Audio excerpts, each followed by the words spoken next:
50 years ago, the nation lost an extraordinary leader. The time is always right to do right. A warrior for justice. We ain't gonna let nobody turn us around. His fight is our fight. It was one of those fateful intersections in history that was very important. We are here to say that we are not afraid. One of the reasons why Martin Luther King was so successful was that he understood television. Thank you, Dr. King. He understood that imagery was everything. Show the pictures. Show the images. When violence is that visual, prompts people to action. Shameful. Arresting children for what? The right to vote? Dr. King understood that you need to make people own their shame. It looks like the tear gas is coming. Their story of struggle and triumph. They took them into corridors and alleys and began beating them. Is the American story. A story still being told. Right here! Dr. King said you have to create a crisis so that the power structures are forced to answer. They don't get it! Say it now! We want the world to see!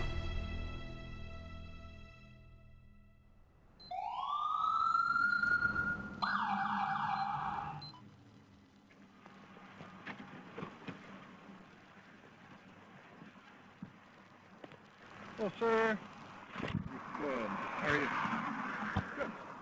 Reason I put you over, your brake lights are out. So you On July 6, 2016, outside St. Paul, Minnesota, officers pulled over 32-year-old Philando Castile on a routine traffic stop. You have a license and insurance? I have to tell you, I do have a firearm on me. Don't reach for it then. Don't pull it out. Don't pull it out.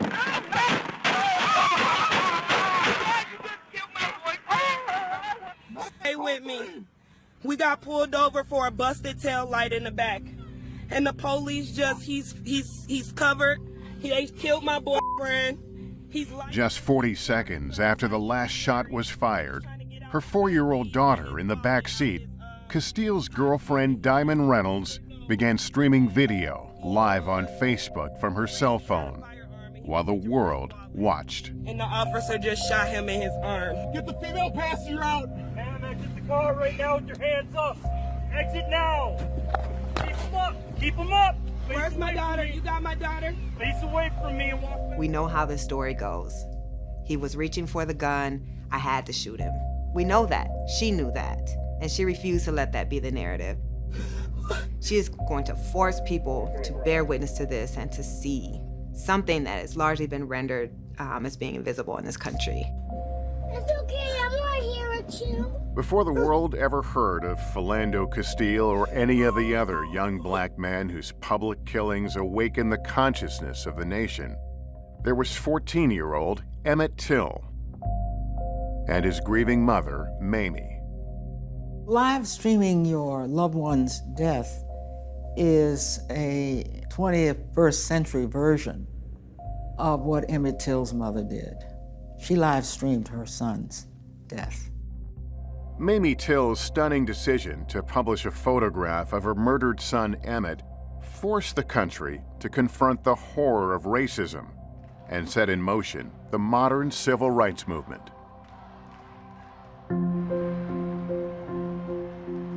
Americans, they can tell you where they were when John F. Kennedy was assassinated, or when Neil Armstrong walked on the moon. For many African Americans, they remember that moment when they saw Emmett Till's photograph. I don't know a black person who doesn't know the name Emmett Till.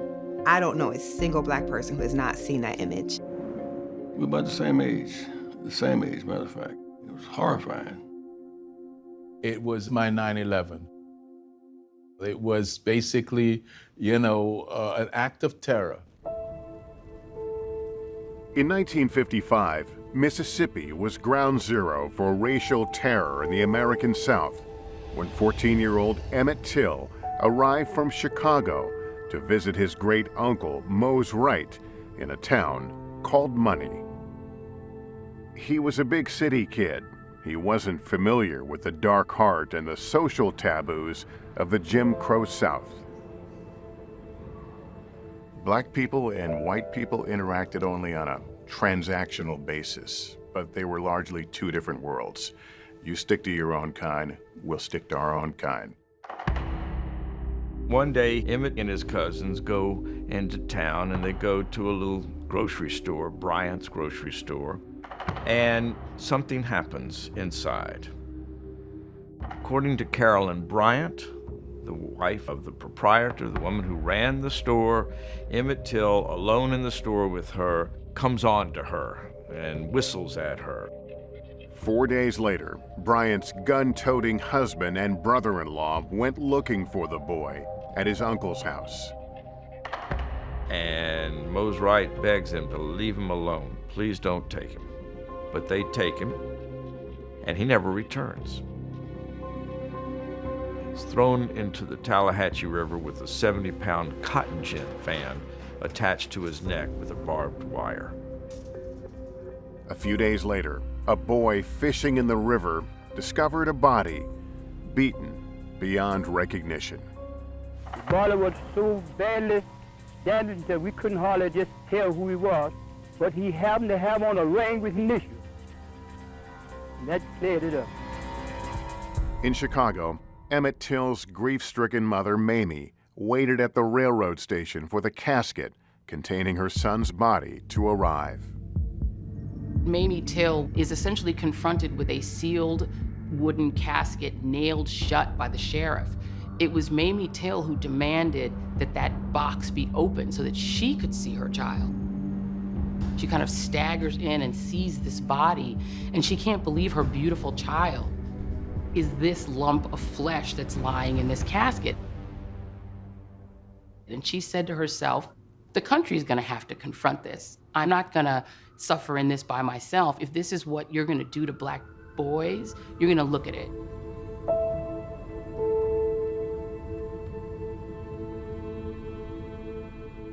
Not only did Mamie insist on keeping Emmett's casket open for the funeral, she invited photographer David Jackson from the weekly black news magazine Jet to take pictures of his body.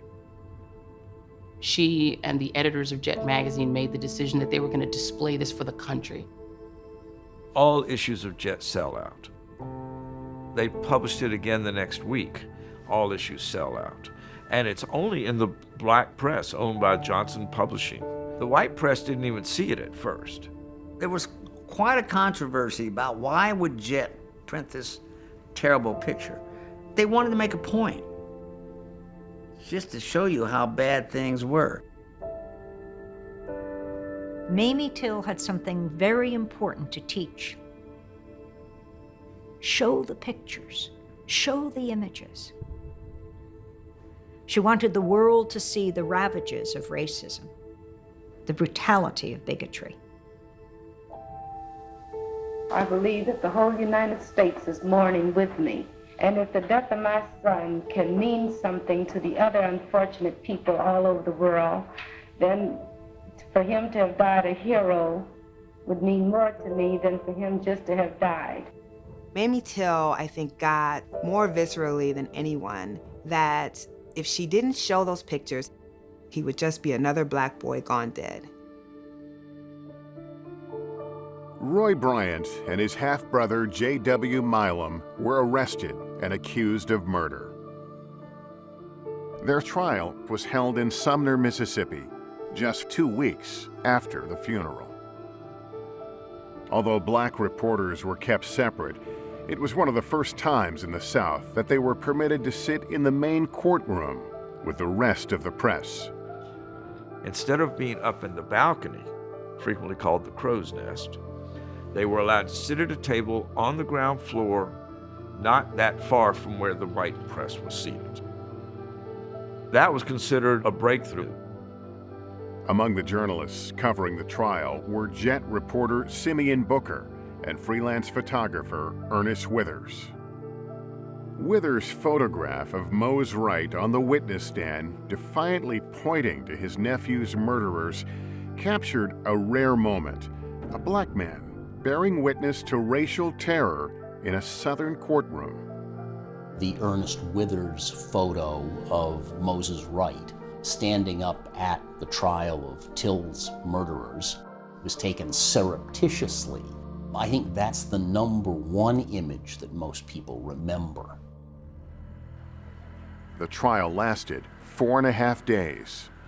One journalist called it the first great media event of the civil rights movement. I've just received information of an acquittal in the murder charge of Emmett Till in Leflore County. After little more than an hour of deliberations, the all-white jury acquitted both defendants. It took 67 minutes.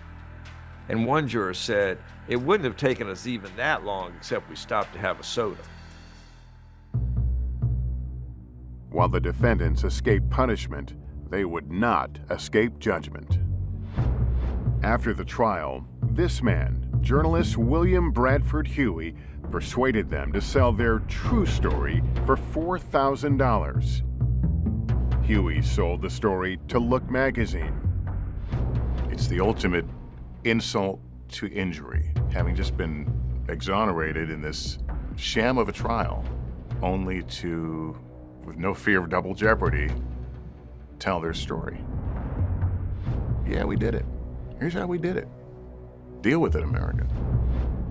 Remarkably, 62 years later, in 2017, Emmett Till's accuser, Carolyn Bryant, recanted much of her story, admitting that she lied about what happened that day in the store. Look magazine never published the graphic photographs of Emmett Till's mutilated corpse, and few white Americans saw them at the time.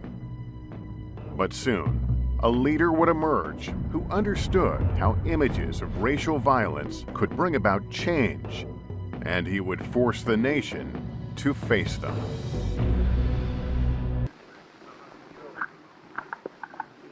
Is this just a test that we're getting ready to That's what we've done. Now, next time we go, it will be for real. This is rare, early footage of the 27-year-old man who, before long, would become a legend.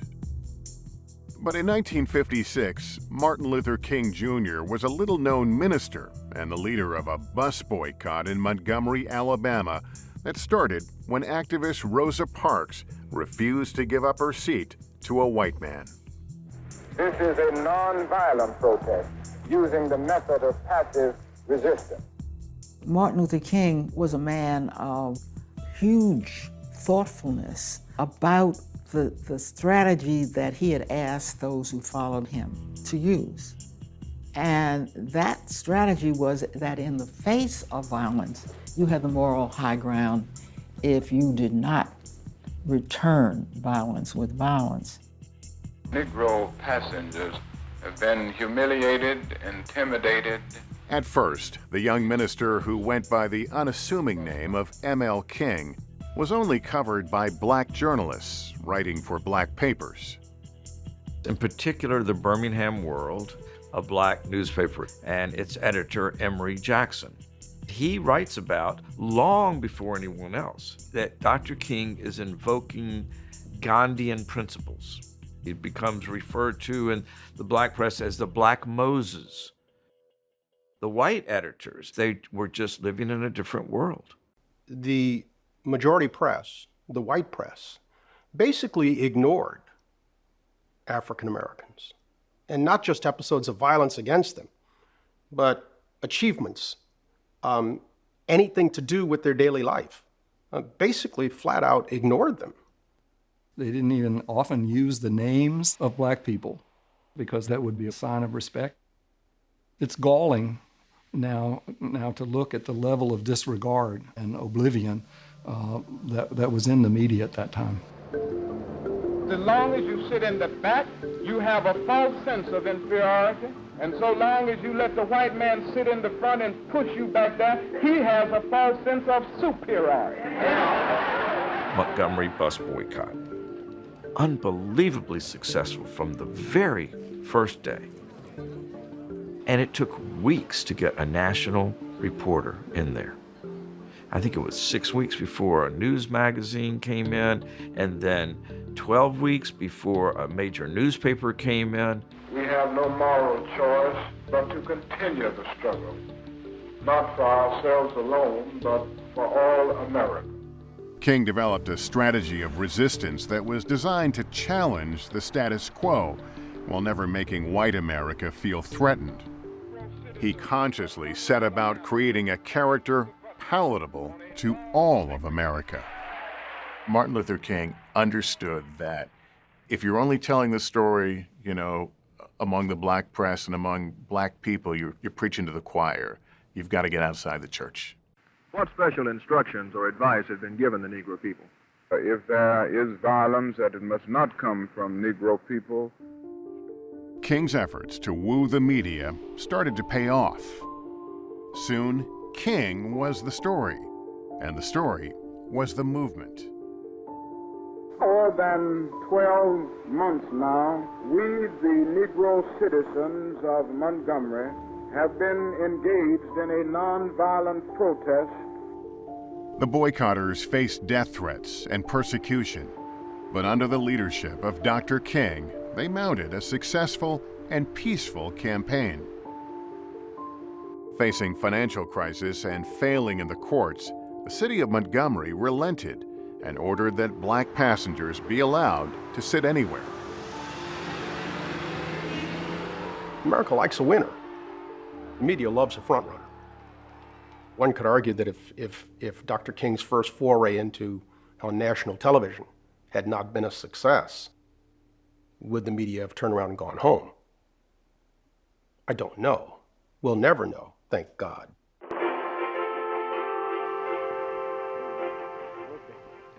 It's early morning here at 1121 Cross Street in Little Rock, and a new school day is dawning. A year after the Montgomery bus boycott, Little Rock, Arkansas became the stage for the next great drama of the movement, when local NAACP leaders handpicked 9 black students and pressured the school board to enroll them at all-white Central High School. They were challenging the city to comply with the Supreme Court's 1954 decision in Brown versus Board of Education, where the court ruled that all public schools must be integrated. Ernest Green, age 16, 12th grade.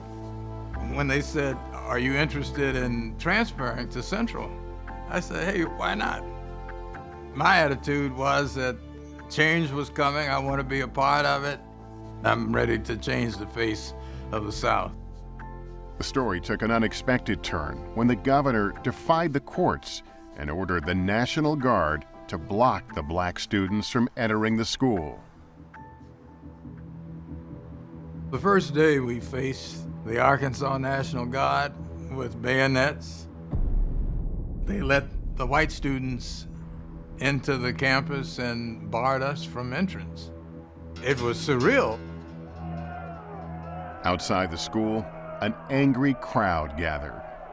The minute they walk in, that's when we walk out.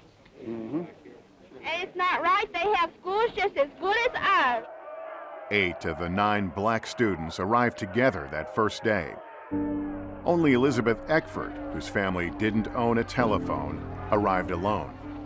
Elizabeth didn't get the message that we were going to meet at the 14th Street side of the school and not the 16th Street side of the school. We had the protection of each other.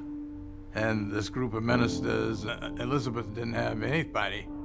She really took the brunt of it that day. This black young teenager, all by herself, being frightened and screamed at. It's the first of a series of images showing how powerful and virulent Southern white racism was. Traumatized by the reaction of the crowd, Elizabeth refused to speak to news crews. Can you tell me your name, please? Are you going to go to school here at Central High? You don't care to say anything, is that right? There was one journalist Elizabeth agreed to talk to, Moses Newson, a newspaper reporter for the Baltimore Afro-American. When I heard about it and rushed over, and she recognized me, and she said she would talk to me. You know, and she sat there talking about what had happened to her. And I know she said, as soon as Miss Bates said, if we can go back, I'm going back. And that just always sort of stuck in my mind, something that this 15-year-old girl was saying. After a 3-week standoff in Little Rock, a federal judge ordered that the Arkansas National Guard be removed. The following Monday, September 23rd, the black students once again attempted to enter the school. Photographer Earl Davey and 3 black reporters, including Moses Newson, followed the students there. We were walking up 16th Street. Someone up front yelled, "They're in our school," and all hell broke loose. Earl Davey runs. Someone tackles him, they take his camera, and they smash it to the ground. L. Alex Wilson, the editor of the Tri-State Defender, just keeps walking. Still photographs caught that. Well, take that and just magnify it 100-fold to show you what television was giving. You know, I looked at television and there was somebody beating Mr. Wilson. Mr. Wilson was just being pummeled. In fact, one of the guys said, "Run, damn you, run." And he just kept walking. Wilson creases his hat, puts it back on, and he keeps walking. His expression doesn't change. L. Alex Wilson's decision not to run in defiance of the mob was rooted in an incident from his boyhood in Florida. As a kid, L. Alex Wilson had seen the Klan come to town, and he ran, and he hated himself for having done that, and he said he would never run again. He's 49 years old. He's got nerve damage from what happened in Little Rock that day. 3 years later, in 1960, age 51, he is dead. Good evening, my fellow citizens. For a few minutes this evening, I should like to speak to you about the serious situation that has arisen in Little Rock. Mob rule can not be allowed to override the decisions of our courts. Within hours of Eisenhower's announcement, as the American public watched in shock and disbelief, 1,000 federal troops marched into Little Rock, and the Arkansas National Guard was federalized. It was a huge television event. The president speaking on TV, ordering federal troops into an American city so some black kids could go to school. The fact that he used 1,000 paratroopers to provide protection made a hell of a statement, especially in the black community. Black people were used to the government being against them, not for them. So the notion of troops being used for African Americans was a revolution, a revelation, and a novelty. We were blessed by the fact that these images were shown by the media, because there probably were other cases before us in which there was no media, no image. You know, if a tree falls in the forest, does anybody hear it? Before long, millions of Americans would hear it. Nearly every American heard about the Little Rock Nine. The story gave a boost to the movement, and the movement gave a boost to the fledgling industry of television news. Television was just breaking through to being the national medium for news. Not every American home had a television set. We were sort of making it up as we went along. Barbara, how do you feel about going back to school on this second day? I feel pretty good about it, although it is sort of a nervous spot to be in. This was the world of 15-minute news. People like Mike Wallace. And tonight we bring you a special interview with Governor Orville Forbes. And John Chancellor. What we can report this morning is that were in Little Rock. They began their careers. Than what you expected, or Well, there are people who come up to me and say, you know, they begin their evenings by seeing what we were doing. Reality TV. We were early reality TV before we knew it. It was one of those fateful intersections in history that was very important, both for journalism and also for the African American and the cause of human rights in America. Martin Luther King's strategy of nonviolent, direct action inspired a wave of young activists to take up the cause. King was able to energize young ministers, young students. He set a tone of let's come out of these cathedrals, let's come out of these offices, and let's do something in the streets. Beginning in February 1960, in cities from Greensboro to Nashville, black students sat down at lunch counters and refused to leave until they were served. Sit-ins introduced a new, more confrontational tactic to the movement that provoked white segregationists to violence.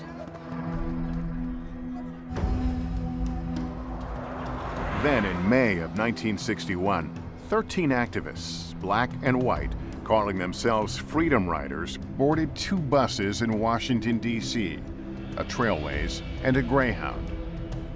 Their goal, to desegregate interstate bus lines in the South. Among the group's organizers were student leaders John Lewis and Diane Nash. By now, the activists knew the crucial importance of media coverage and were leaving nothing to chance. We knew that if one of us did not interpret what we were doing to the press, somebody would step in and try to do it and get it all wrong. And so I was elected to be the coordinator. There is this story when Diane Nash and these guys are on the Freedom Rides. Siegenthaler, who worked for Kennedy, said, they plan to kill you when you go to Mississippi. My father, he and Diane Nash had a conversation. He didn't want her to continue the Freedom Rides. He said, you're gonna get somebody killed. You're gonna get somebody killed if you keep this up. And she said, you don't understand, sir. We signed our last will and testament last night. We understand exactly what we're facing. In my capacity as coordinator, several of the students who were about to get on the bus gave me sealed envelopes that I was to mail in the event of their death. Their route would take them from Virginia and the Carolinas into the very core of the Deep South, Alabama and Mississippi. In Atlanta, Martin Luther King warned the Freedom Riders that he received word the buses would be attacked before they reached Birmingham. Undeterred, the riders continued on. The Greyhound was the first to arrive in Alabama. When they get to Anniston, some Klansmen, white thugs, stop the bus. They firebomb it. There's a reporter, Moses Newson, on this bus. Neither he nor anyone on that bus imagines that they're going to be able to get out alive. Editor has a close brush with death. When I found myself in that burning bus, set on fire by the mob, that cold, chilling realization that this might be it came over me. They were using boards and chains, daring people to come out and integrate Alabama. I decided the best thing for me to do was to stick the camera up under my seat. I had no thought about stepping off the bus with a camera hanging around my neck. Moses Newson quite reasonably figured out that if they knew he was a journalist and not a Freedom Rider, that he would suffer an even greater punishment than the Freedom Riders. Reporters gathered at the Birmingham bus station to await the arrival of the second bus. A mob of club-wielding segregationists waited there too. The bus came in, they collected around it, they dragged about 6 of the passengers out, both Negro and white. They took them into corridors and alleys and began beating them, began hitting them with lead pipes. At that point, someone behind me whispered in my ear and said, someone here has identified you from having seen you on television. They're hunting for you now, you'd better get out. And I say segregation now, segregation tomorrow, and segregation forever. The segregationist power understood that the press doing its job had become their enemy. We would like to have all the press, all the news media, right over here for a private company. In every way, as strong and as dangerous to them and to Jim Crow and segregation as the civil rights protests. Information media, including the TV networks, have publicized and dramatized the race issue far beyond its relative importance in today's world. They're cold and a little cramped, but not hungry. The people who hated us, called us outside agitators, thought that we were of a piece with the civil rights people, that we were hand in glove. It's all one-sided. And the newspapers and the TV camera all one-sided too. They take pictures when they won't take pictures. One of their favorite epithets was to call us white Negroes, except they didn't put it quite that way. If I paint myself black, I'd be on TV every night. White bystanders harassed us with homemade clubs, cursing us and blaming the press as the cause of the demonstration. Standing against them were the segregationists. I covered a nighttime demonstration in Marion, Alabama. Somebody walked up behind me and hit me with an axe handle. Somebody came up and asked me, he said, "Do you need a doctor?" And I put my hand behind my head and it was all bloody, and I said, "Yeah, I think so." And he thrust his face right into mine and he said, "We don't have doctors for people like you." It was personal. It was you. It was not bullets flying in the air that could hit you. It was you that they wanted to do harm to. Of course it was dangerous, but the truth is that the number of times that we faced danger and the kind of danger we faced was very small compared to that with those who took part in the movement. We bore witness to what was happening. We were not participants. What we did was say, here it is. You face it in your living room as individuals, as a family, as a country. 6 years after Emmett Till's murder, the state where he was killed, Mississippi, emerged as a fortress of Southern white racism. I love Mississippi. I love and I respect our heritage. Mississippi had always been just a place apart to me. It was the South Africa of America. It was a place you didn't really want to put your foot. Now, a civil rights maverick would strike at the venerable all-white University of Mississippi, known as Ole Miss. University of Mississippi had not had any black folks as students ever. An extremely single-minded young veteran, James Meredith, decides he's going to go to Ole Miss and will not be deterred. I have decided that I, J.H. Meredith, will register. One impediment is removed after another by the courts, who keep saying you can't keep the guy out. Mississippi's governor, Ross Barnett, had no intention of complying with the court order. He stood defiantly in the door of the registrar, blocking Meredith's way. Ole Miss, he said, would remain all white.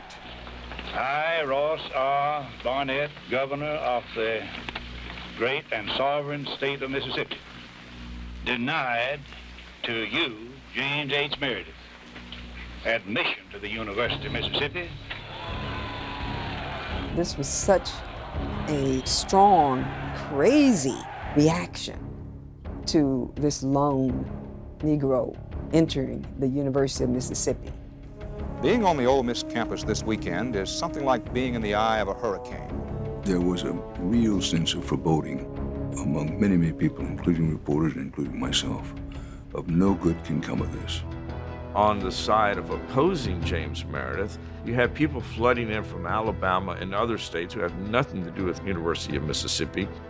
Literally hundreds of outsiders came pouring into the campus, armed with shotguns, pistols, clubs. It was like a Nazi rally. The mood was total anarchy. I was the first black woman full-time reporter at the Washington Post. I was not the part of the team that was covering the events on campus. There's no way black reporters, we would have all been dead. We had tried to be on campus. Hundreds of U.S. Marshals sent by President Kennedy to protect Meredith poured onto the Ole Miss campus. There was this amassing of forces, federal forces coming in from Memphis, military troops coming in. Federal marshals had seized control of the Lyceum, which was the chief administrative office on campus. It was where we assumed that Meredith would come to register as a student. So a crowd of several hundred people gathered in front of the Lyceum. Their first arrival on the campus was greeted without incident, but then when word spread that Negro Air Force veteran James Meredith was on the campus, the fighting started. It developed into this gunfight that went on for hours. I sought refuge in a girls' dormitory. The photographers did not want to use flashes any more than a television camera person wanted to use a big light, because you would beat up someone who was using a flash, and in fact, they did.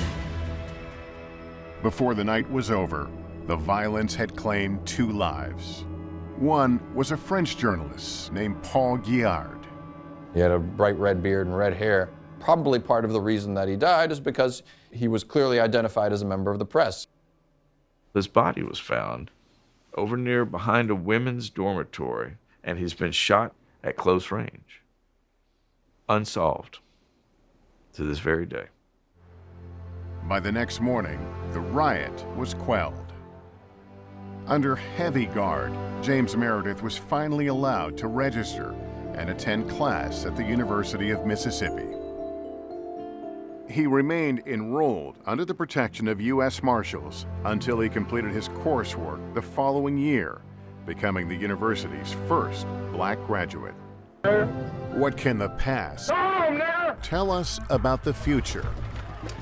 This city is run by criminal niggers. We're not non-violent. We'll f***ing kill these people if we have to. Nazis down! Nazis down! As writer William Faulkner said, the past is never dead. I'll shoot you! It's not even past. I think anybody who witnessed what happened on the campus of UVA couldn't help but think that maybe the hands of time have swept backwards. My blood. My blood. I know all this is my blood, yo. Ole Miss and UVA, what the two have in common, of course, was this violence, this hatred on display, unapologetically.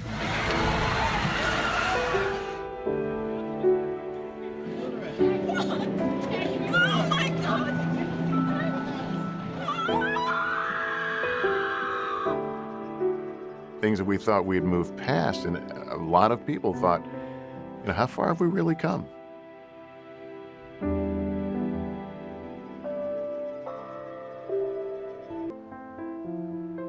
You are God's children.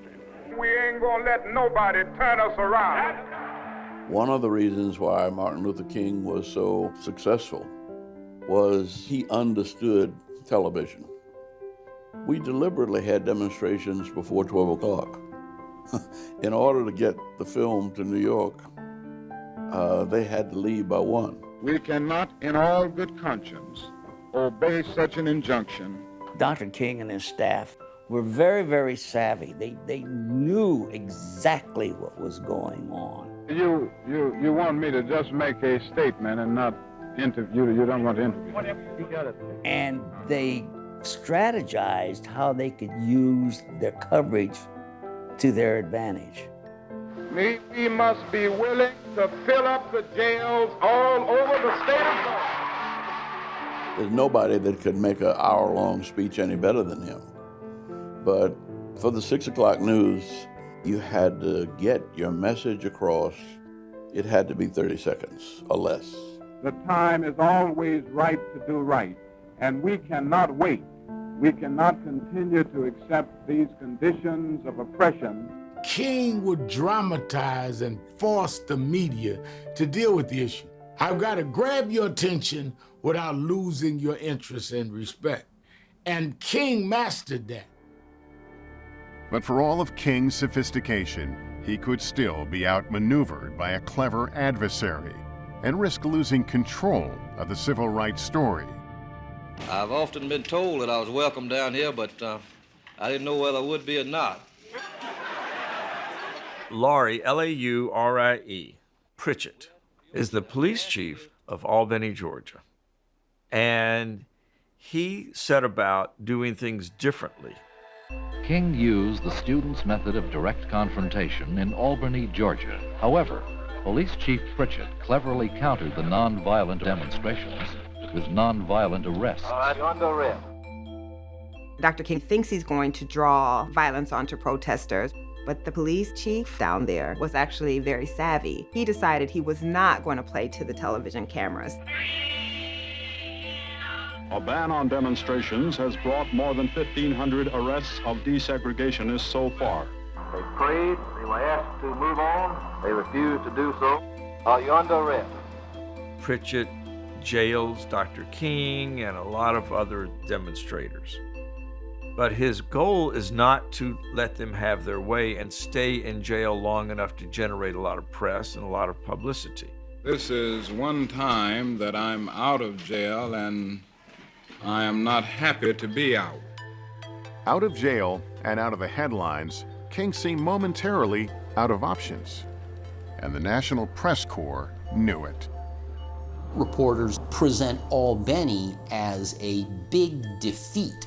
It's viewed as a serious political setback for Dr. King, and in part because there had been absolutely no white violence whatsoever against black demonstrators in Albany. As long as civil rights activists were just being quietly and respectfully jailed, the media didn't really care about that story. King knew he had to get the movement back on track, and to really make this notion of nonviolence work, he had to find a place where there would be resistance, where people could really see the ugliness of what they were confronting. He recognized that nothing was going to change until and unless most Americans were exposed to the reality of what was going on. So that's what he needed to do, was provoke a reaction on the part of bigoted Southerners who were all too willing to play their part. He just had to bring them to the fore. You can never whip these boys if you don't keep you and them separate. You've got to keep the white and the black separate. Theophilus Eugene Connor, Bull Connor. He was the police commissioner in Birmingham, and he was large and he was in charge. Uniformed Forces of Birmingham, led by Commissioner Eugene Bull Connor, who says, "We were trying to be nice to them, but they won't let us be." The decision to do protests in downtown Birmingham is a very calculated decision to see what Bull Connor is capable of doing that will attract the attention of northern white journalists. Birmingham is a symbol of hardcore resistance to integration. I have the feeling that if we can get a breakthrough in Birmingham and really break down the walls of segregation, it will demonstrate to the whole South that it can no longer resist integration. King said, we've got to go for broke, we have to do something dramatic. And the first thing his advisors told him is, don't tell your father, don't tell any of your immediate advisors. They don't want you to go to Birmingham. They think it's too dangerous and you don't have a chance to win. Grown adult protesters get attacked, the media covers it, but after a while that tactic doesn't draw the media anymore. So then King thinks, what can I do now? That's when he decides to have the Children's March. That was very, very controversial, to put children in a situation where you knew that there was going to be violence visited upon them. We had never done that before. We had never had children before, and we didn't know what could happen. These are some of the 1,100 children of Birmingham who demonstrated in the streets and went to jail and then were either suspended or expelled from school. These were 11th and 12th graders who were mostly 16 to 19. They were very mindful of the fact that in another year, they could be sent to Vietnam to die for freedom, abroad for somebody else. The students cut classes and took to the streets by the hundreds, following Dr. King's tactic of going to jail deliberately to dramatize the Negro protest against segregation. Unlike Albany, the supply of recruits for the so-called nonviolent army was unlimited. During the weeks-long Birmingham campaign, King himself was arrested. From his cell, he composed one of the movement's seminal documents, his letter from a Birmingham jail. He wrote, "We know through painful experience that freedom is never voluntarily given by the oppressor. It must be demanded by the oppressed. For years now, I have heard the word wait. It rings in the ear of every Negro with a piercing familiarity. We must come to see that justice too long delayed is justice denied." More than 1,000 school children, first high school students, then much younger ones, left school and headed downtown, where Bull Connor's troops waited with fire hoses and dogs. Dr. King realized that if you have embers and you have gasoline, all you need to do is get a spark and things will burn. We had instructed people, you don't run from dogs. You back away from them. You continue to look at them. I was 16 and I was stupefied by those images.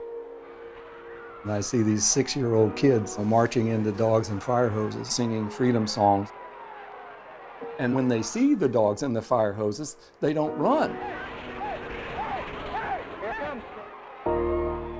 They would pin us to the light pole to keep us from going any further down the street.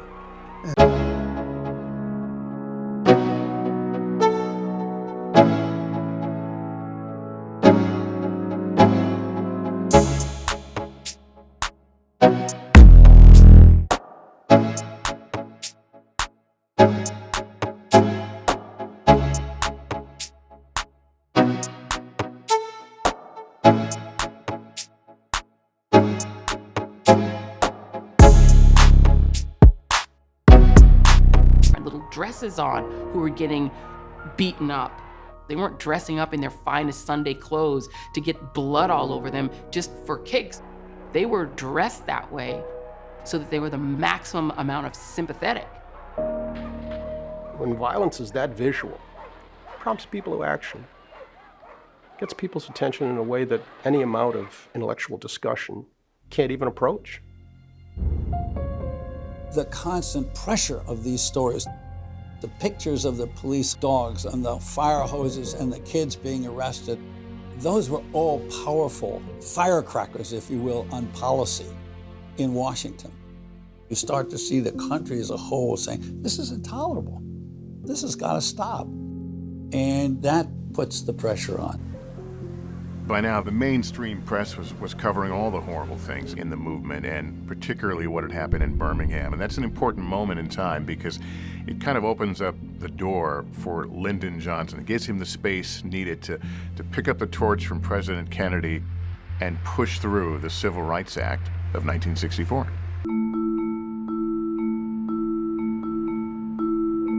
In August 1963, King staged his greatest production of all.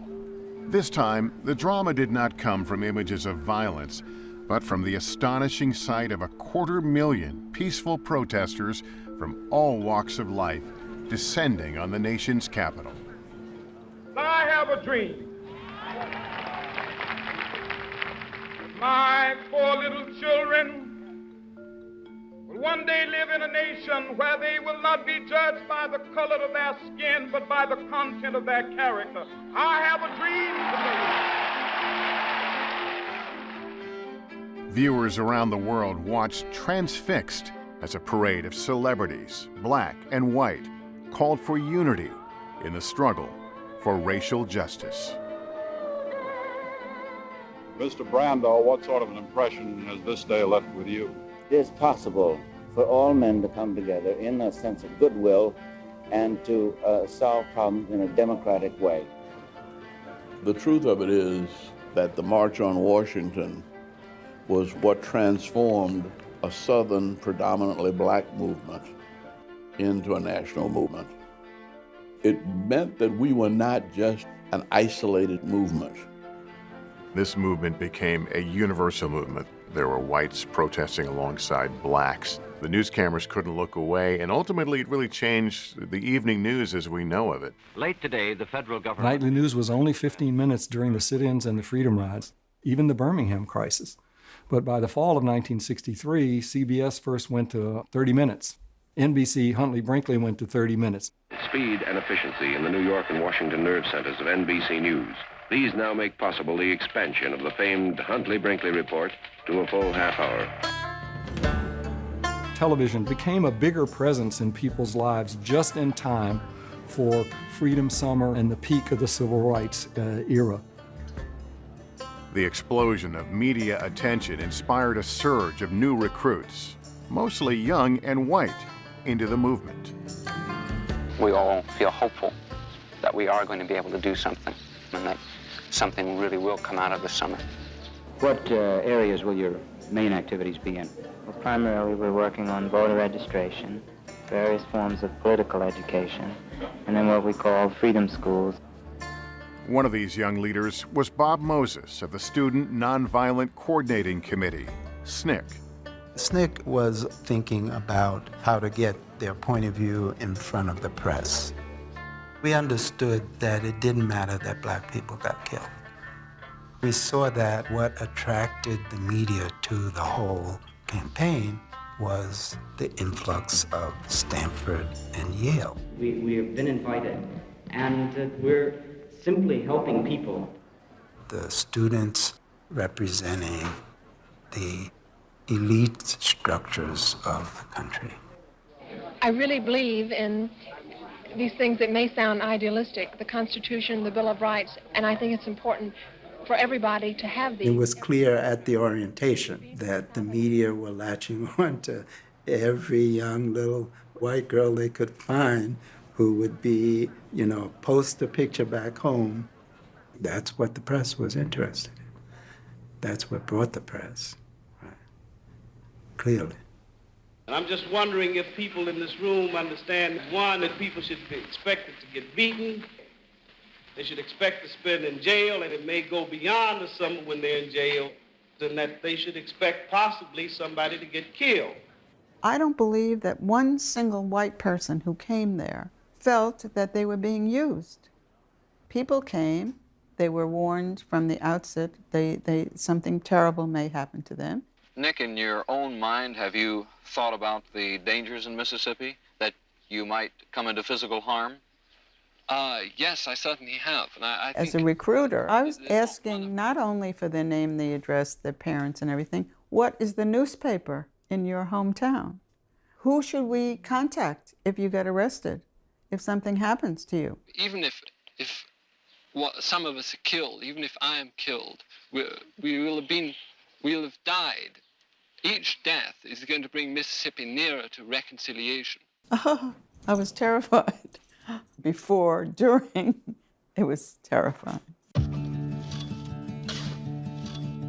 Young men and young women take up the burdens of their convictions.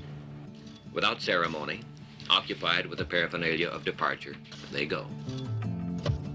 The media was going to follow the kids in. They set forth for a summer in Mississippi. The most dangerous time, it's the entry point into Mississippi. We'd have been all right if everybody had gone down together with the whole press. That was their protection to enter Mississippi. However, soon after arriving in Mississippi, 3 volunteers, 2 white, 1 black, left the group to investigate a church burning.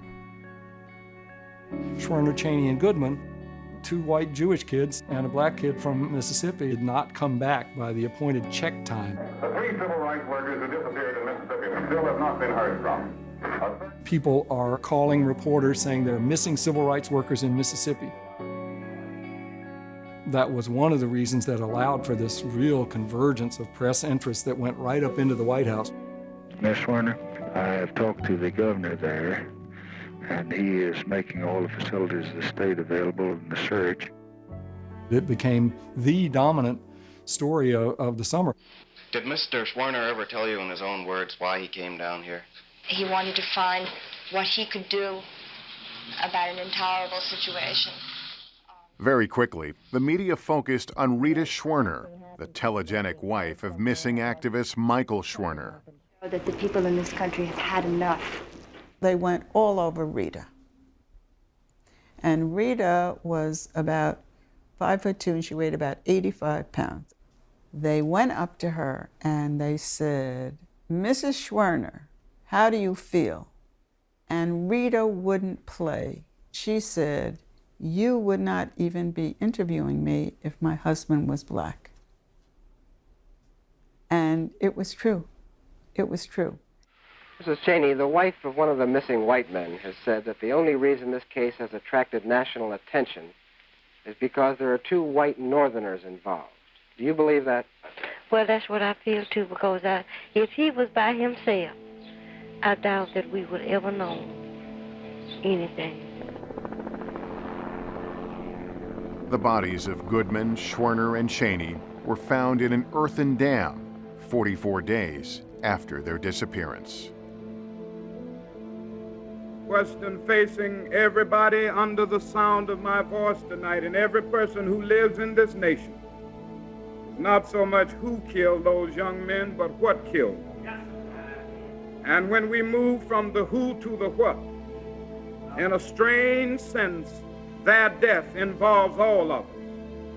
The reporters in the civil rights movement were presenting stories that made average Americans question their accepted reality. The bombing of this church claimed the lives of 4 little girls attending Sunday school. People didn't know black people very well. They weren't aware of what lives were really like because black people were largely invisible to most of white America. There have been 5 church burnings in the past dozen days. All the churches were Negro churches. People couldn't believe at the local level, but all over America. They read about it, they saw the photographs, they saw it on the news. People identified with us.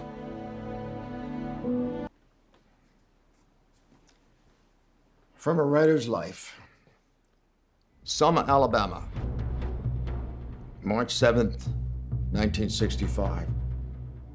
It was a sunny but chilly Sunday morning as more than 500 civil rights demonstrators made their way through the main business district of the city, ignoring the stares of the white people and defying the court order of a local judge as they headed in the direction of the bridge. I was sent as one of 3 reporters for the New York Times to Selma. I'm watching with this photographer, McNamara, a few other reporters. We see young John Lewis. I don't think he was more than 23 or 24. He's a very young man. Scrawny little guy who didn't seem to be very formidable or enduring, but he was. We're marching today to dramatize to the nation, dramatize to the world, that hundreds and thousands of Negro citizens of Alabama, but particularly here in the Blight Belt area, denied the right to vote. Well, in Selma, Alabama, in 1965, only 2.1% of blacks of voting age were registered to vote. The Board of Registrars is not in session this afternoon, as you were informed. And the only time you could attempt to register to vote was the first and third Mondays of each month. So we had to do something. We had to act. I was almost certain that on that Sunday, if a couple of hundred people walked across that bridge, they would simply be turned around. I figured there's going to be trouble. So I found a spot where I could see what was going on and had access to a telephone. The camera was right at the foot of the bridge. This is an unlawful assembly. You are ordered to disperse. This march will not continue. Troopers advance toward the group.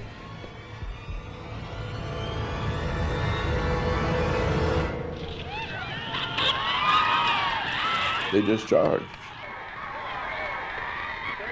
And they charged throwing tear gas bombs. It was quite a shock. They came toward us, beating us with nightsticks, trampling us with horses, and releasing the tear gas. Clouds of poisonous smoke rising from the sidewalk high as the bridge itself. People in silhouette, because you couldn't see very well. We were pushed. My legs went from under me, went down. I was hit in the head by a state trooper with a nightstick. I thought I was going to die. I thought I saw death. No matter how much you describe it, how much you show a still, the words and that still picture do not have the impact of the motion and the viciousness of the attack. The whole idea behind direct action, particularly the sort of non-violent Gandhian tradition, is to produce conflict in a disciplined fashion that reveals the opposition to be as morally bankrupt as it is. You want them to show themselves. And in Selma, they show themselves. I think the civil rights movement understood that you need to make people own their shame. You need to embarrass and humiliate people in order for them to stop doing the thing they thought they had a perfect right to do. In 1965, Tom Brokaw was a reporter for WSB-TV, Atlanta's NBC affiliate. NBC said, no, we need you at the station to coordinate all the videotape feeds that are coming in. I went to the office that day, and then we began to get these terrible reports of the violence. I was in the editing room with all this videotape, and there was a videotape editor that I was very fond of. He was a fourth-generation Southerner white guy, and he was a decent man. And he began to look at this stuff, and I'd say, Eddie, it cannot go on. And he would, well, look here, and I'd say, Eddie, look again. I'd make him roll the tape back. These are cops, and they're beating these people, beating them nearly to death. Come on, Eddie. And he looked again, and he said, it's wrong, it's wrong. And he lowered his head. That was the power of television. It could bring it right to your home and to your heart. You could not deny what was going on. You couldn't excuse it in some way. By the mid-1960s, watching television had become a nightly ritual in most American households. Americans did what Americans did on Sunday nights.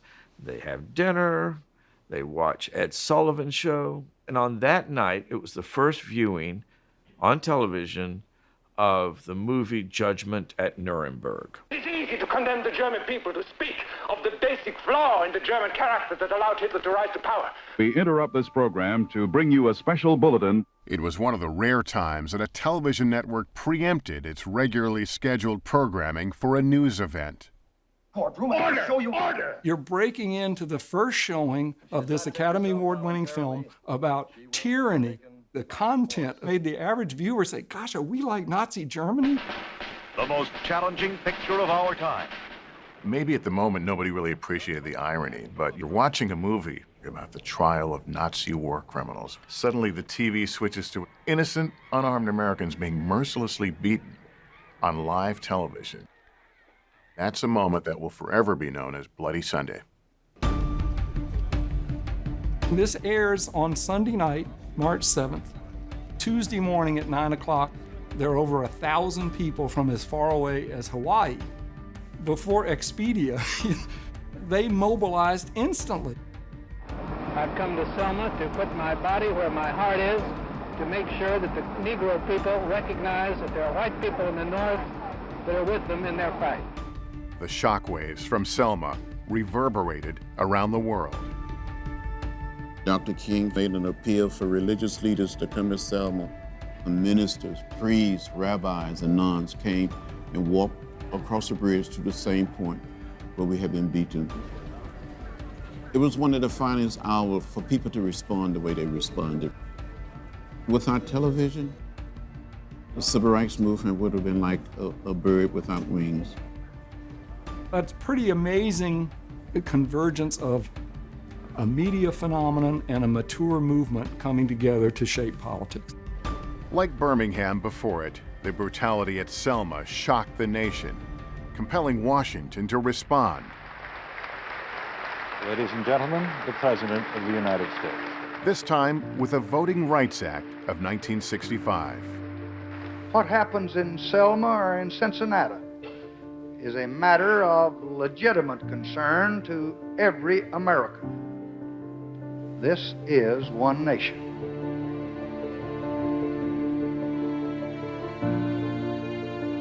On March 7th, 2015, America's first black president, Barack Obama, with John Lewis at his side, visited Selma to commemorate Bloody Sunday. In one afternoon, 50 years ago, so much of our turbulent history, the stain of slavery and anguish of civil war, the yoke of segregation and tyranny of Jim Crow, all that history met on this bridge. Just 7 months earlier, in Ferguson, Missouri, peaceful demonstrators protesting the shooting of teenager Michael Brown were confronted by a militarized police force. All of a sudden, 3 urban tanks came. Looks like flash grenades. There's a smoke rising up.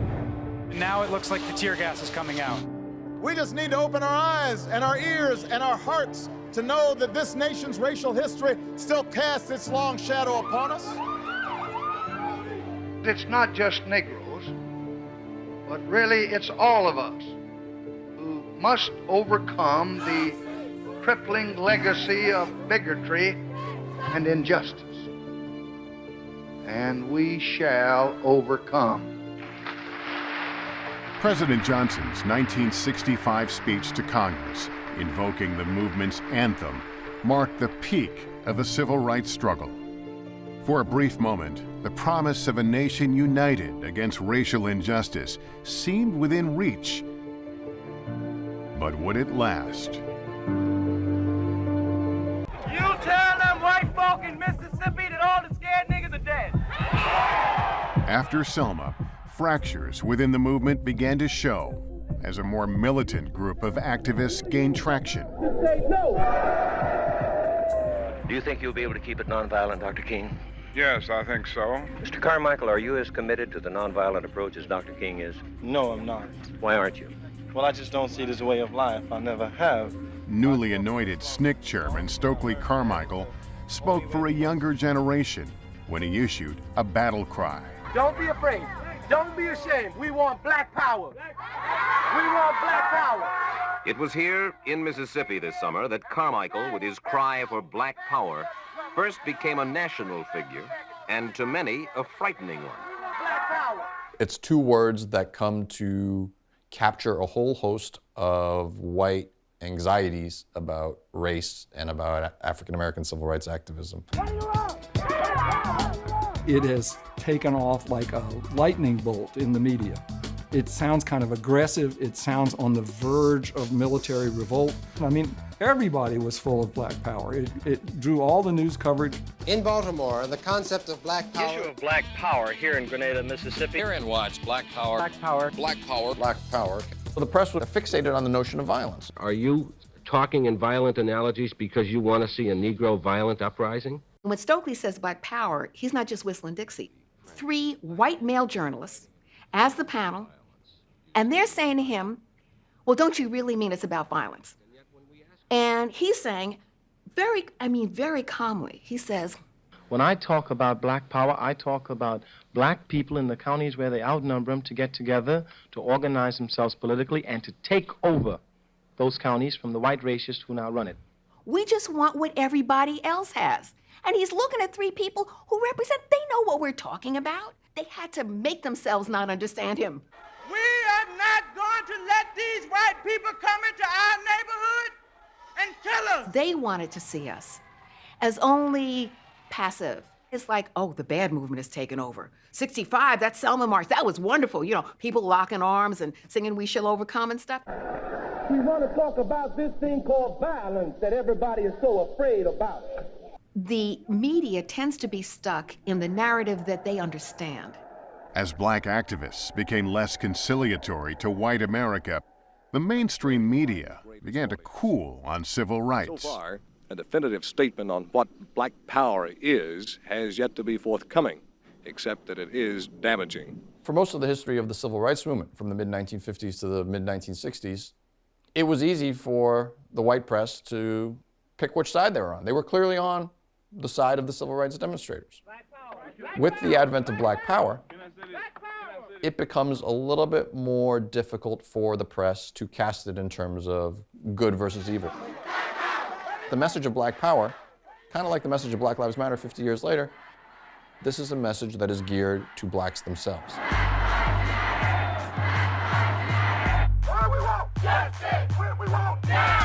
This movement is not brand new. This is the latest chapter in a liberatory struggle in America for black people and for people of color. And what's been the response so far?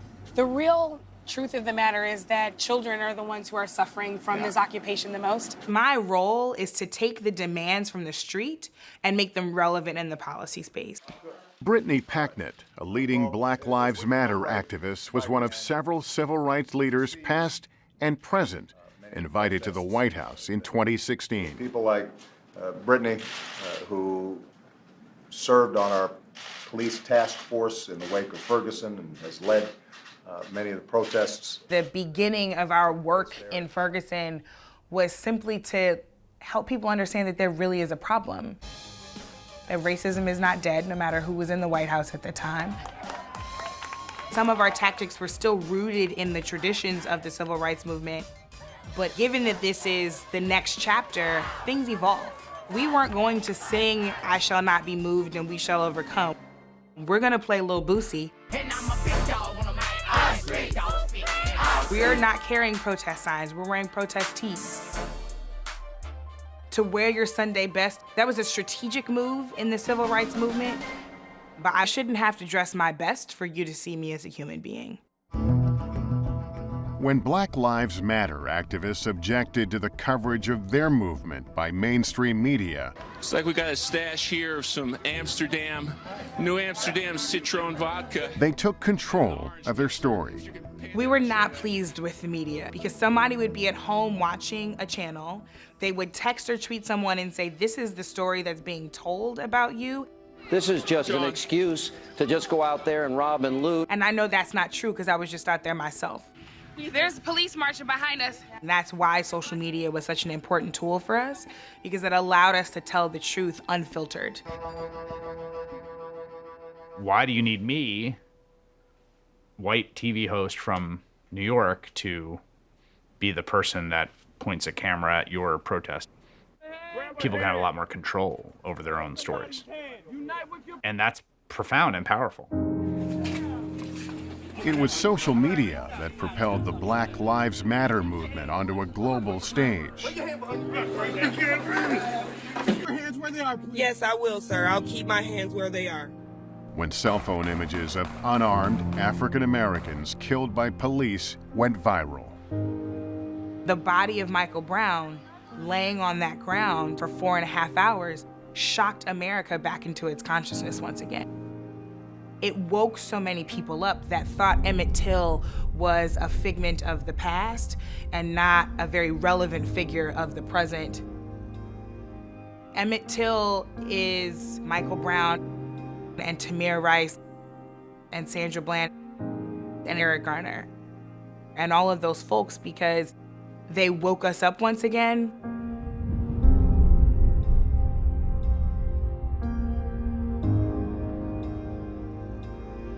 We are tired of our men not being able to be men because they can't find work. We are tired of working full-time jobs for part-time income. With the rise of Black Power, Martin Luther King's agenda, while still nonviolent, shifted. We are tired of living in dilapidated, rat-infested shacks and slums. He began to voice an even more radical denunciation of American society. To broaden his message beyond the civil rights platform, King took his movement north, where he encountered a backlash. But if there was progress in the South, there was violent resistance in the North. The nation suddenly learned what it should have known, that racial prejudice was not just a Southern problem. It was nationwide. King takes his campaign to Chicago when he moves into the ghettos there.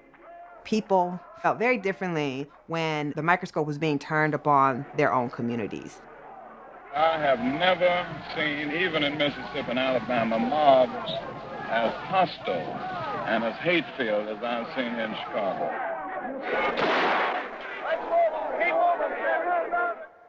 Shaken but undeterred, King returned south. He arrived in Memphis, Tennessee in March 1968 to show support for striking sanitation workers. A lot of King's advisors tell him, don't go to Memphis. It's going to take away from your message, it's going to take away from your planning. But King insists. We're here to help garbage workers. So these are the exact types of people we're supposed to be helping. April 4th, 1968. Martin Luther King Jr. stepped out of room 306 onto the balcony of the Lorraine Motel. He told his young aide, Jesse Jackson, to put on a tie for dinner. I said, Dr. King, prerequisite of eating is an appetite, not a tie. He said, you crazy. We laughed.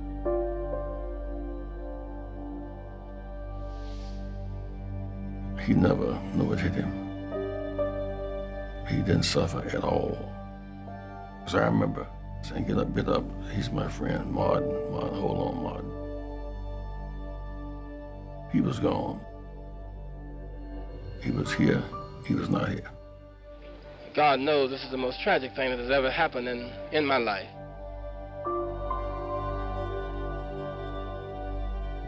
When you see something like that, you never really recover from such a scene.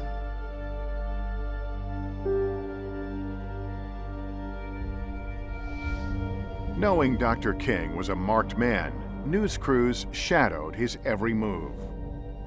But at the moment of his death, no television cameras were present. The only pictures taken that day were by a South African filmmaker, Joe Lowe, who was at work on a documentary about Dr. King. I heard the shot ring out, and I rushed out on the balcony. I saw Dr. King lying about 40 feet away. I ran to help, but there wasn't much anyone could do. I have some very sad news for all of you, and that is that Martin Luther King was shot and was killed tonight in Memphis. We are very upset today because we have lost somebody like a father. It's got to be violent, it's got to. And today, many people are out here on the street wondering which way they're going to turn because we don't know where we're going to go. Do we go to the right? Do we go to the left? We're not sure today. And we've lost something, and we feel it deeply. We feel it. Our Moses, the once in a 400- and 500-year leader, has been taken from us by hatred and bitterness. The white people do not know it, but the white people's best friend is dead.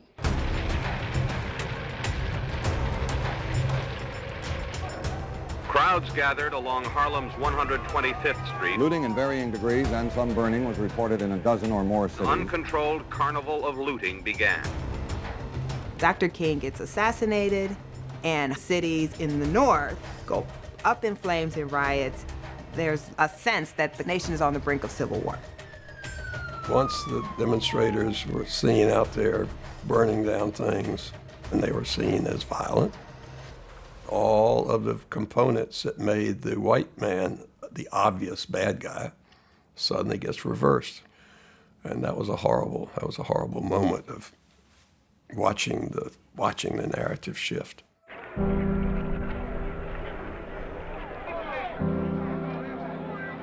Martin Luther King's death was not the final chapter in the struggle to overcome racial injustice in America. But for a time, King changed the plot from disillusion to defiance. And despite the hate, he saw hope. Dr. King said you have to create a crisis so that the power structures are forced to answer. We had to create crisis rooted in traditions that are far older than our chapter of the movement. The shape of the world today does not afford us the luxury of an anemic democracy. If you are fortunate, his memory can stick to your mind and inspire you to keep moving. King used to talk about that a real peace was not the absence of tension, but the presence of justice. Ensuring the presence of justice is a whole lot more complicated. The price that America must pay for the continued oppression of the Negro is the price of its own destruction. There was something happening in America that responded to his voice and his message. It is a struggle between the forces of light and the forces of darkness. It was a moment that galvanized people and brought people off the sidelines, made them speak up and take a stand. This isn't a conflict between black folk and white folk in the final analysis. Justice! It is a tension between justice and injustice. He never framed this as just about race. It was to redeem the soul of America. It's a tragedy to me that he's kind of seen as a leader for black people from a different era rather than as our leader. Let freedom ring. Dr. King always said, you're gonna die. Let freedom ring from Stone Mountain of Georgia. And you have nothing to say about where, when, or how you die. Your only choice is what is it you give your life for. When we let it ring from every village and every hamlet, we'll be able to join hands and sing in the words of the old Negro spiritual, free at last,